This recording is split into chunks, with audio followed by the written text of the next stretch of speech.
Visa পেয়েও বিমানের ticket না পাওয়ায় যারা মালয়েশিয়া যেতে পারেননি তাদের টাকা ফেরত দেওয়া হবে বলে জানিয়েছে বায়রা। মালয়েশিয়া যেতে অভিবাসন ব্যয় ৭৮,০০০ টাকা হলেও মধ্যস্বত্বভোগীদের খপ্পরে পড়ে অনেককে ৪ থেকে ৫ লাখ টাকা গুনতে হয়েছে বলে অভিযোগ করেছেন এমপি নিজাম হাজারী। রাজধানীতে সাংবাদিকদের সাথে মতবিনিময় সভায় এসব কথা বলেন তারা। এ সময় অভিবাসন বিশ্লেষক হাসান আহমেদ চৌধুরী কিরণ বলেন, ভুল বোঝাবুঝির অবসান ঘটিয়ে কূটনৈতিক তৎপরতার মাধ্যমে সমাধান বের করতে হবে। মিজান শাহজাহানের রিপোর্টে বিস্তারিত। ভীষণ নিয়ে এলো ফুলঝুরি মেগা অফার সিজন 6। এই অফারে ফ্রিজ কিনলেই পাচ্ছেন নিশ্চিত 12 সেটের আকর্ষণীয় গিফট বক্স একদম ফ্রি। রাজধানীর মিন্টু রোডে বঙ্গমাতা বেগম ফজিলাতুন্নেসা মুজিব কনভেনশন হলে এই মতবিনিময় সভার আয়োজন করে বায়রা। সংগঠনের নেতারা বলেন, সরকারের কূটনৈতিক দূরদর্শিতায় বন্ধ থাকা মালয়েশিয়ার শ্রমবাজার চালু হয়। সেদেশের বেঁধে দেওয়ার সময় 31শে মের মধ্যে 4,76,000 বাংলাদেশি মালয়েশিয়া যেতে পেরেছেন। বিমানের টিকিট না পাওয়ায় 17,000 কর্মী যেতে পারেননি। আমাদের যে লোকগুনা যেতে পারে নাই, আমরা সেই লোকগুনার বিষয়ে সরকারের সাথে আবেদন করেছি। সরকার চেষ্টা করছে, আমরাও চেষ্টা করছি। আমাদের হয়তো আমরা মন্ত্রণালয়ের সাথে একসাথে কাজ করব।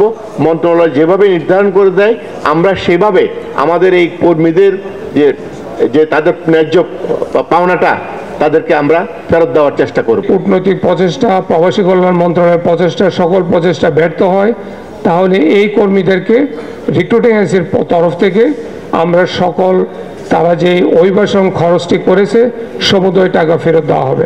অভিবাসন বিশ্লেষক হাসান আহমেদ চৌধুরী কিরণ বলেন, আরও বেশি সংখ্যক কর্মী বিদেশে পাঠাতে নতুন শ্রমবাজার তৈরি করতে হবে।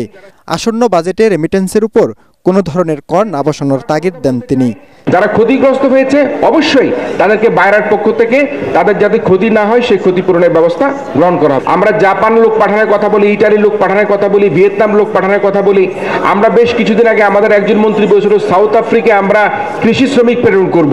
আমরা সবাই মিলে আসুন কাজ করি, আমরা কিভাবে এই বিদেশের নতুন শ্রমবাজার খুলতে পারি। নেপাল থেকে জাপানে প্রচুর কর্মী চলে গেল, বাংলাদেশে মাত্র 200 বা 300, 500, 700 বেশি কর্মী আমরা পাঠাতে পারি নাই। যেখানে ইটালিতে কর্মী প্রেরণ করবার কথা আমরা পাঠাতে পারিনি।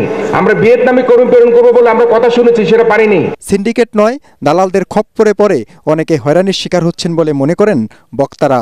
অভিবাসন ব্যয় হচ্ছে ৭৮,৯৯০ টাকা।